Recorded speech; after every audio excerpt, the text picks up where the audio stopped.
All right. Well, g'day everyone. Welcome to our live Q&A for this week. My watch just told me I've got a live Q&A on, so I'm going to turn that on to silent. It's great to be here. Again, Liam's made it after pressing go. We still don't have Nathan. He's on holidays, and so we're technically deficient, and hopefully this is working. Seems to be. You better start praying for me next week because Rob's away and Nathan's away, so Yeah. watch out. Good luck. Good luck. Now, we're going to get into our questions soon, so do send them through either via text message from the service, that the number was there, or just message them on Facebook.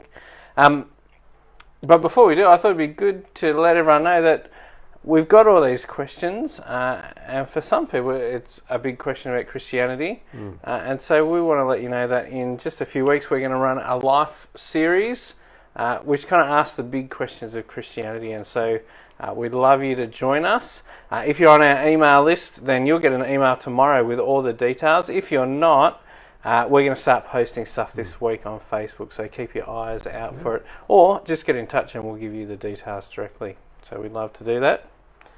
There you go, Liam, you're here, you're live, you're with us. I'm here, I'm alive. Hopefully it's all working.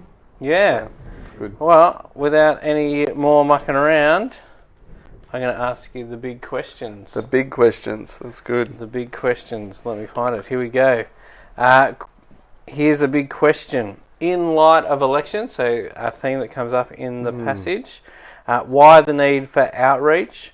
When God told Paul he had many elect in Corinth, why did Paul need to stay and preach?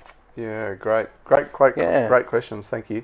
So it's this idea of God's choosing or his election, and I guess when we're trying to wrestle with if God's in control, if God chooses people and if he draws them, and when he draws them they come, as this passage says, why would we bother to evangelize? Why would we bother to share the gospel? Because if God's going to draw them, they'll come, and what I do has nothing to do with it. And really, and so some people put that forward, that argument. And the event with Paul in Corinth, Paul was actually pretty discouraged. Paul was one of the missionaries, probably the best-known missionary of the early church, who went around sharing the good news of Jesus right at the start, before it had really got anywhere outside of Judea, really. And when he was in Corinth, he was pretty discouraged, but he had a word from God, and God said, I have many people in this city, stay.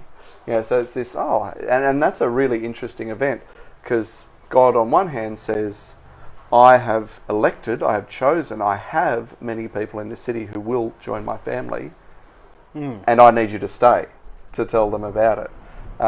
And that's one of the marvelous things is that God does include us in his plan and in his work. He actually allows us to be part of this wonderful work. So God could say, yep, I want you in my family, he wouldn't have to click his fingers and just think something, and bam, they're a Christian. But that's not the way he chooses to operate. God uses means.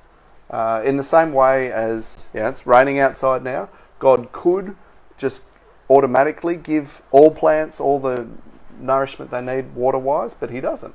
He uses means. He chooses to use evaporation and condensation and that whole atmospheric cycle to bring rain, which then waters the ground. And in the same way as salvation, God doesn't just save people, he uses means. And in this case, he uses his church. He chooses to involve us, to allow us to be part of his plan. So it's pretty cool in Acts 17. A pretty fond passage for me. Paul's in Athens, and he's speaking to Athenians, and he's making a case, and he says this about God. He says, describing God, he says, God ordains or decides or elects, chooses the times and places in which all men live, so that some may reach out and find him.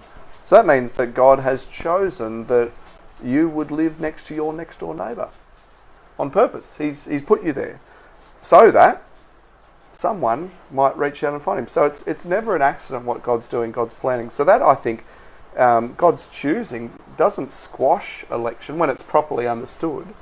It encourages it, it gives us boldness, because we can act, we can go and do evangelism, we can share the good news of Jesus, not just thinking, well, who knows if this will do anything, but knowing that actually I'm not doing work on my own, I'm actually doing God's work. He's already doing it, and I'm just his agent, often unbeknownst. So I actually think it drives evangelism, and anyone who truly understands the gospel won't be able to help themselves but share it. That's the reality. If we really do understand what Jesus has done for us, we won't be trying to weasel out and get out of sharing it. We'll want to, and we'll be grateful when God gives us the chance to do that. Yeah.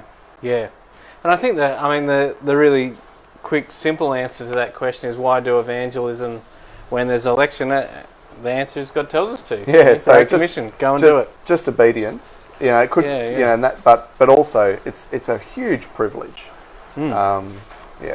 So. Yeah, great. Another question in the same vein. Sounds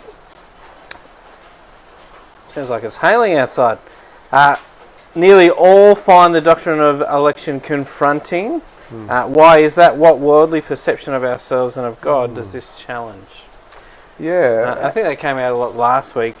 Yeah, but and it's probably good to go back again. Yeah, I think this week it was more, we were focusing on the blessing of assurance.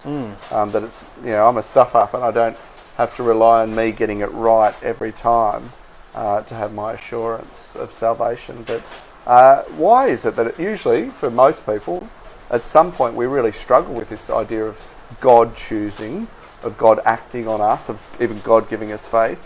What does that tell? Why do we struggle with it, and what does struggling with it tell us? I think it probably highlights that we think too highly of ourselves. That somehow we think that, I don't know, we would have come to God on our own. That, hey, I would have decided this to follow Jesus, even if God hadn't saved me or drawn me. So the fact that we struggle with it, and I don't know if you guys can hear that hail coming through now, but I think that, the fact that we struggle with it probably shows that we think of ourselves too highly, that we don't see ourselves as dead slaves, as the Bible, when we're under sin, we're dead and we're slaves. We see ourselves as good people who are a bit messed up. But if we really see ourselves as dead slaves, we will recognise, we won't have any problem with election, because we'll realise that that's the only hope. Yeah, we need it. We need it, yeah. Yeah, there you go. Oh, that's good. It's I think it was election was a big thing that came up last week, and it's good for us to this week to focus on the joy of assurance that because it's not up to me, because it's up to God, I can actually be really safe in the knowledge that I'm saved, because I can't wreck it. And I find it a really beautiful and comforting doctrine that we in so many ways. And I think sometimes we think, surely if we believe in election, that's going to stop us trying to be holy, that's going to stop us trying to do evangelism. But I think it's the opposite. Knowing that God is working in me actually gives me confidence to try and be holy.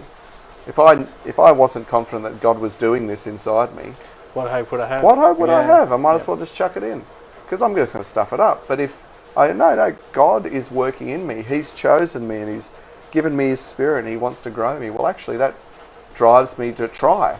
Not in my own strength, but because of what God's doing in me. So, I really find it quite a comforting doctrine. Yeah. Yeah. Let me ask you another question. One of the big kind of ideas in this week's sermon was thinking about community, but thinking how it's not enough. Yes. It's Jesus that we need, and kind of the image you had was He's the key to all these different things. How, in light of Corona, we're not meeting together. What do we do with community? Is it unimportant? Where does that fit into the mix? Yeah, it's this whole Corona season. It really is devastating. I don't think we can any loss of life is it's a tragedy, especially when the people who are dying aren't in the Lord, who they don't know Jesus. So of course it's hard, and in some parts it's, though I think it has clarified in some of our minds what's really important. You see posts going around, we've realised that teachers and nurses really matter, and stuff like that. And you do, amongst lots of other things. I think it's also made us realise that we can't live alone. That this Western idea that you can build tall fences, big colour-bond fences, and live on your little block and just be an individual and not in a community, it's a load of rubbish.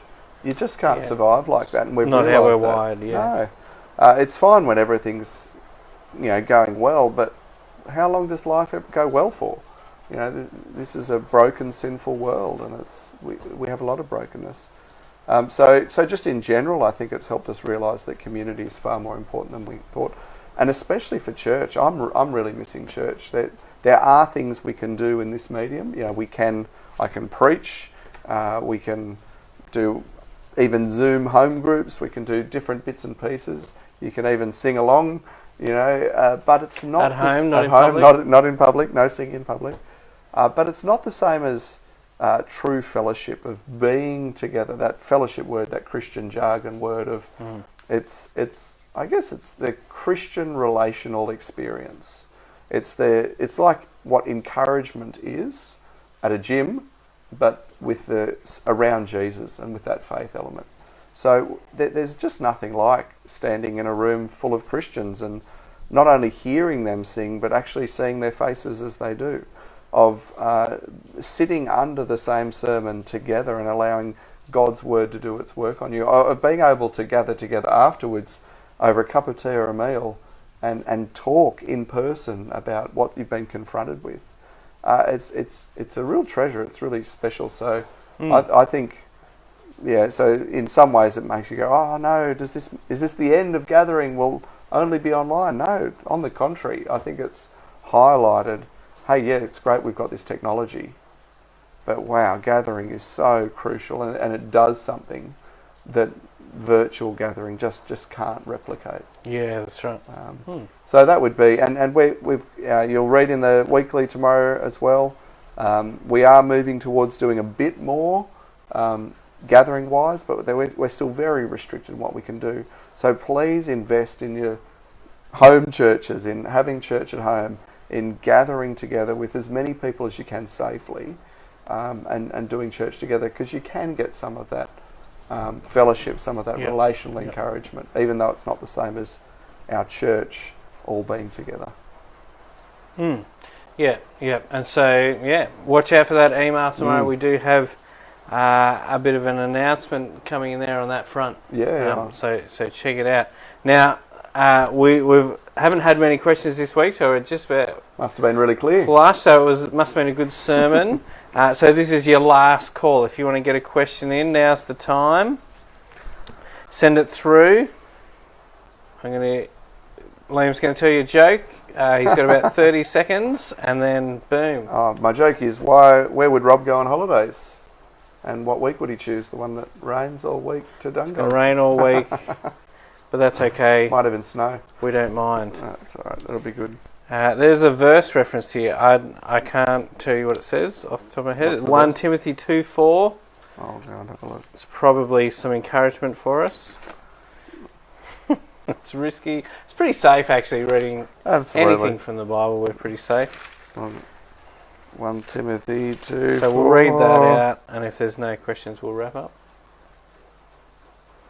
What do you got? Yeah, so it's a big one on election, I guess. So you can't just read the one verse. I'll read a couple more. So it's actually on prayer. 1 Timothy 2. 1, I urge then first of all that petitions, prayers, intercessions and thanksgiving be made for all people, for kings and those in authority, that we may live peaceful and quiet lives in all godliness and holiness. This is good, it pleases God our Saviour, who wants all people to be saved and to come to a knowledge of the truth. And then it goes on. So I'm guessing that whoever made that verse reference is saying, oh, well, hang on. doesn't this say that God elects all people? God wants all people to be saved. I think we have to be careful not to put words in the mouths of the authors. So in the same way that God's love operates in different ways. Yeah, and we did that sermon extra a few weeks ago. So go check that one out. This is really similar. God has this general love. He wants his salvation message to go out to all people, and he has a general love for the whole world. John 3:16, that Jesus died for the whole world. He loved the whole world, but he doesn't elect the whole world. And then there are other passages that make that very clear, which we've been in, that those who draw. So I think we have to be careful not to take one verse and say, yep, this applies to every other time it comes out. We have to read it in context of what the rest of the Bible's saying. But that's a good one to say. God does love all people in a good encouragement to prayer, isn't it? To prayer and to evangelism. So we don't go. We can't prejudge someone and say, "Oh, I shouldn't pray for them." God wouldn't want them to be saved. No, pray for everyone. Yeah, fantastic. All right, well, we might wrap up at that moment as no more questions have come through. We look forward. Well, I don't look forward. I do look forward to seeing you soon, but I'll be on holidays next week. So Liam looks forward to seeing you next week. But I'll still be preaching because I've already done it. So that's good, isn't it? Pray for my technological skills. So Big time. See you next week. Okay. Liam's going to go press the off button, and we'll see you soon.